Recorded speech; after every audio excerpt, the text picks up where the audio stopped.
ছেলে খারাপ হয়েছে এর জন্য গ্রামবাসী দায়ী নয়, ছেলে খারাপ হয়েছে এর জন্য বাপ মা দায়ী।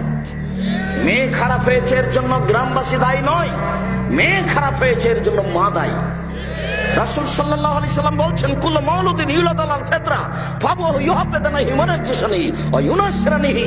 প্রত্যেকটা ছেলে মেয়ে ইসলামী ধারণ ক্ষমতা নিয়ে জন্ম নেয়, প্রত্যেকটা ছেলে মেয়ে ইসলামী ধারণ ক্ষমতা নিয়ে জন্ম নেয়। পাঁচ ওয়াক্ত সালাত আদায় করতে পারবে, এই ক্ষমতা তার ভিতরে আছে।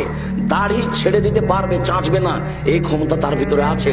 টাকনুর নিচে প্যান্ট পরবে না, উপরেই পরবে, এই ক্ষমতা তার ভিতরে আছে। তো টাকনো নিচে প্যান্ট পরলো কেন? দাড়ি চাঁচলো কেন? দোকানে বসে আড্ডা পিটলো কেন?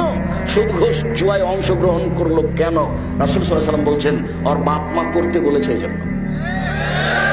মেয়েটা নগ্ন পোশাকে আছে কেন?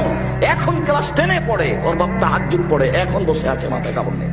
এর জন্য জবাব আমি দিব, ওই কাপুরুষ বাপে দিবে, আমি দিব কেন?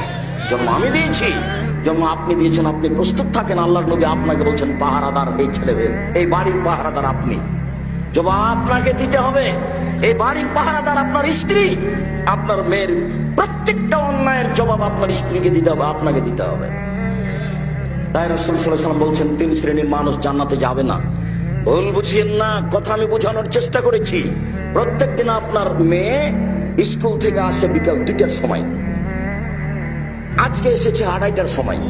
ওই সময়ে আপনার স্ত্রী সালাত আরম্ভ করতে যাচ্ছিল, সালাত নামাজ পড়বে, এই সময়তে মেয়ে বাড়িতে ঢুকেছে।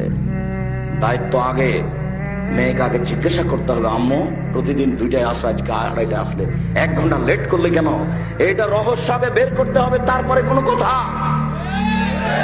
এটা অক্ষরে অক্ষরে প্রকাশ করতে হবে, বুঝতে হবে, জানতে হবে। তার নাম মা। মায়ের কারণে এই সংসার, এই পরিবার ভুল পথে গেছে, বাপের কারণে এই সংসার, এই পরিবার ভুল পথে গেছে। বলছিলাম